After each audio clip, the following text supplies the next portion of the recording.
Hello all and welcome to the channel all about economic board games. Today I have got one of my top 5 games for you, Industry, brought to you by the designer here. This one was originally came out by Rio Grande Games and the Starry, and this is a game that will typically take you about an hour and a half, maybe up to 2 hours.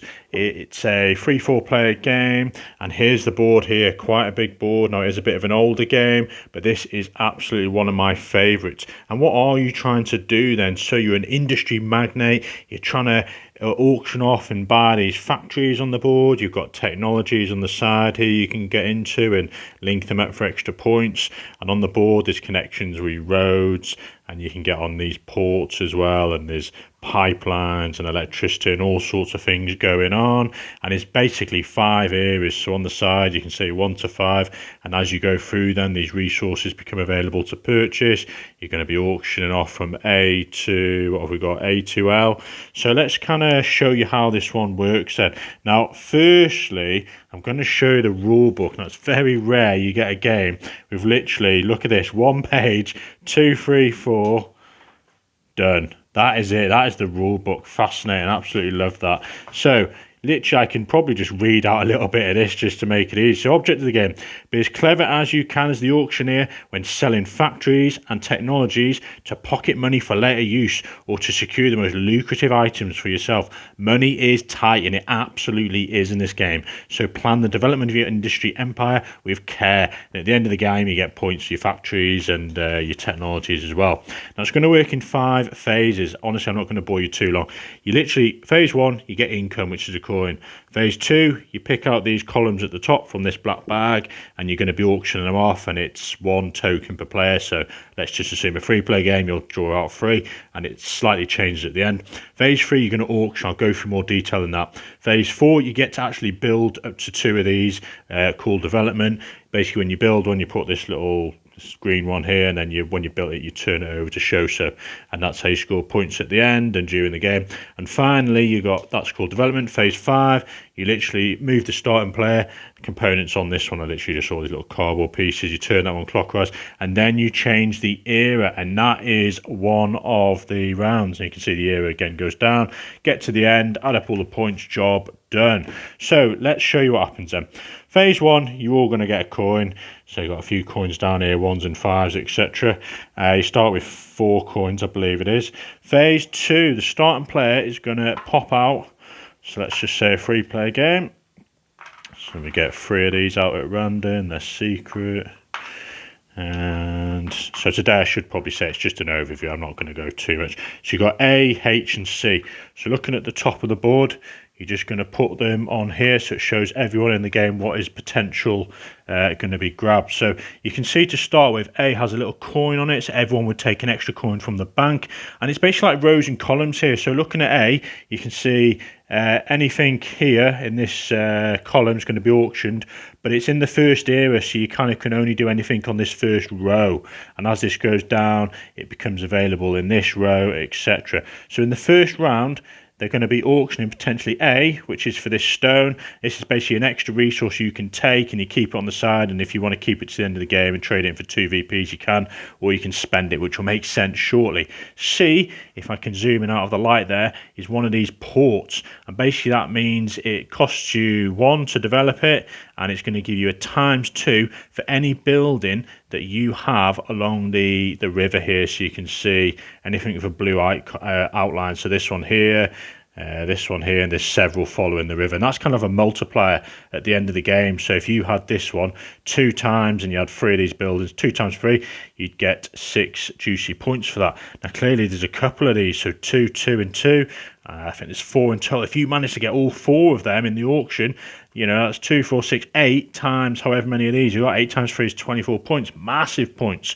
And there's also down here, you've got different multipliers for the network of electricity.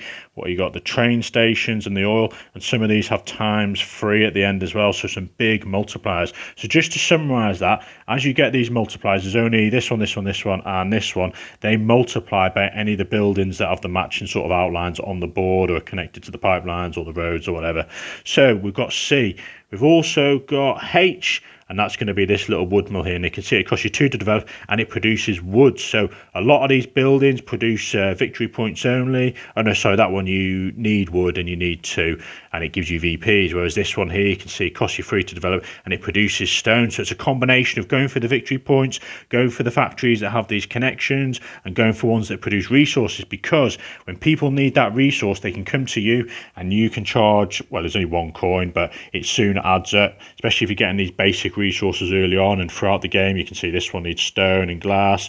You actually get a reduction of 1 from future purchases. There's a couple of special buildings, this one as well. So if you get both of them and you've built them, you're going to get a reduction of up to 2 coins on each further building. So this one, for example, would only cost you 1, but you can see you need brick and whatever that little icon is, oil or something.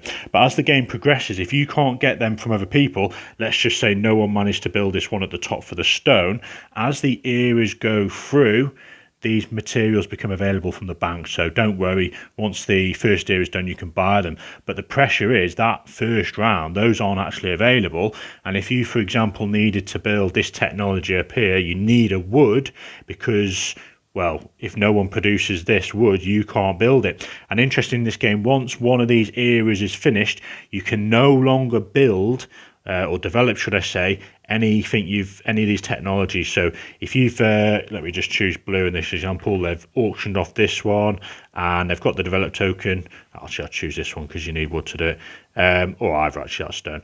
If no one's producing wood, you can't actually buy it from the market yet. That's going to go undeveloped, and once this era finishes, you don't get a chance to redevelop them. Whereas in the main board, you can go back and you can redevelop anything from different eras. So let's just say this one here, you haven't had a chance to develop it. You can wait and it's sometimes a strategy. For example, pottery, you might not want to produce it because you have to sell it once you produce it, and that can hold up other people, like these guys might need it. But equally, it's a bit silly. It's an economy game. You want to get your factories producing so you can make money, which gives you more strength to bid in the auctions. So the next thing is the auction then. So the starting player is kind of out of the auction, but they make the crucial decision.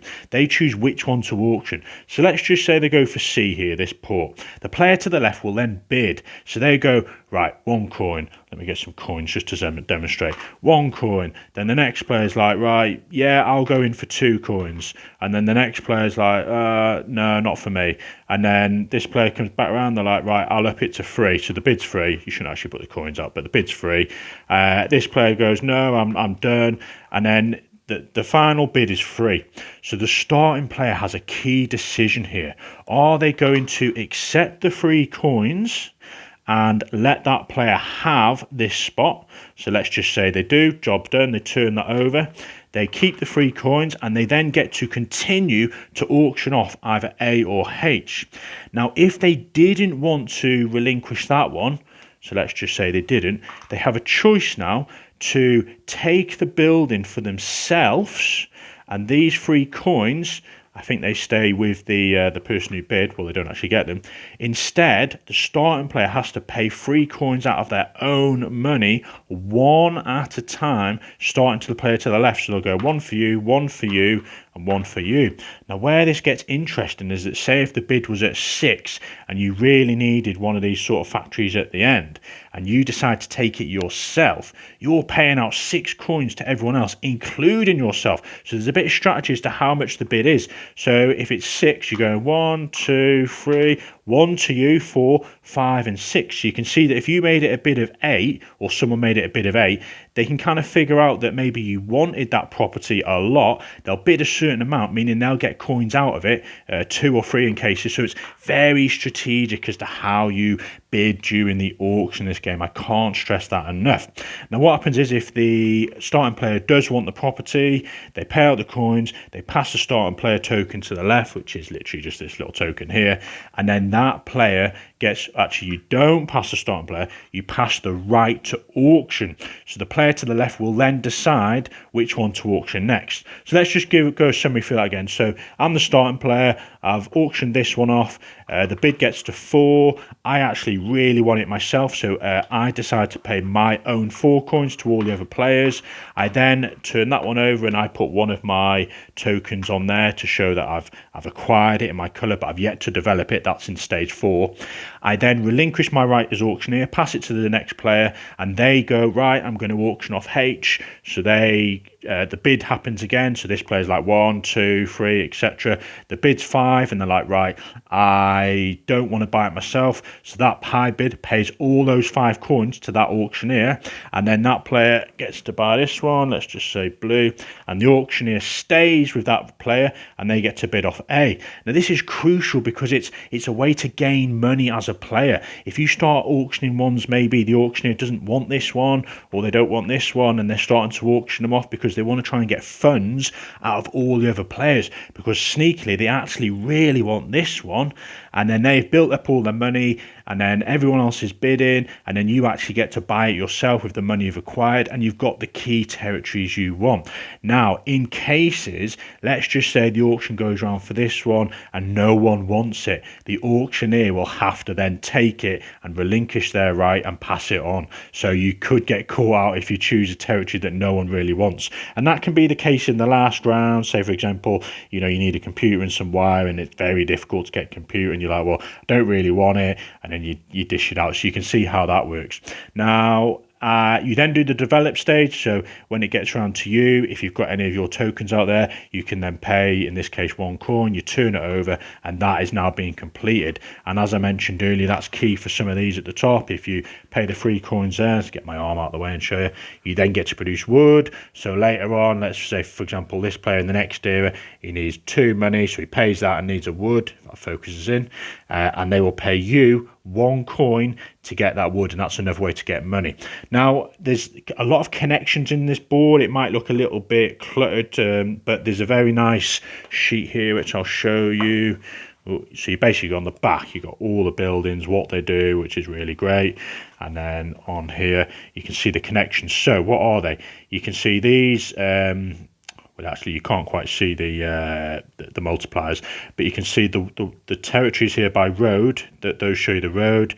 You've got the road network there. There's a little road network there. So this shows you the road, and you can also, well, it's not actually that good for looking at the waterways and what have you, but that's mainly for the roads. And this shows you the connections between the technologies, and they're with 3 points each. So if you have this one and this one, you're going to get 3 bonus points for connection, and each road you're going to get 3 points as well. So that one and that one, 3 points. If you have this whole little square here, 3, 3, 3, so you can see 12 points. So that's the roads. Now, in terms of, I'll reiterate, in terms of, say, the river, you're going to get multipliers for all those, and you can see there's one here and there's a couple going down. You've got these train networks, so if you've got this property here, that's connected to the train, this one, and they're connected to these ones here. So if you get these multipliers, you've got the electricity lanes, so you can see there's one there and there's one there, not so many of them. So yeah, and then looking over here, you've got technologies, and they're various things like you've created a dam or cranes, and as you go down, you get through the ages, through the eras, and you can, making computers and various things, and you get more VPs, and there's various connections. And another side here is where you dish your victory points. And that is pretty much it, folks. And as you go through the eras, as I say, these become available. But this game is all about getting the right number to bid on in the auction, and doing the right factories at the right time. And I probably should say how the game ends. So once you get to 5, you bid off all the last of these, and then that is the end of the game. And then whoever's got the most points, and you figure out all the roads and all the connections, and you do all that. Now, I should say that around, so you've revealed 3 of them, and once all 3 have been auctioned off, the start player token then just passes naturally left. They then reveal another 3, and once all these A2, what we've got, A2L have been they've been utilised and they're full, that is when you put all those back in the bag, and then you move the era. So you're going to get about 3 or 4 sort of rounds on each era, and there's 5 eras, so potentially up to 20 there. And that is it, really. Now, I really love that auction mechanic. The actual game itself, it's this sort of set collection of sites and trying to multiply by the scoring, so it's quite simplistic in that nature. But if you really jump on board on the scarcity of these resources, and getting the power to be producing sort of concrete, and you don't want to get caught up with all that money, because the money is not really worth that much at the end. I think it's something like 3 coins per point. And additionally, you've got, if you are struggling, you can take one of these kind of loan tokens, so you get free money, which doesn't seem a lot, but it really is at occasions, and that's worth -5 at the end. I'm just going to quickly look at the rules, see if I've sort of covered it. So yeah, income, you get your coin. New coin tokens, you do the auction. Development, we've gone through that. New starting player, change of it. That is it, folks. What a fabulous game. And I've seen this game go for like £8 to £10, and it's like, are you crazy? This is an amazing game. So if you get a chance to play this or find it for cheap, go and check it out. There we go.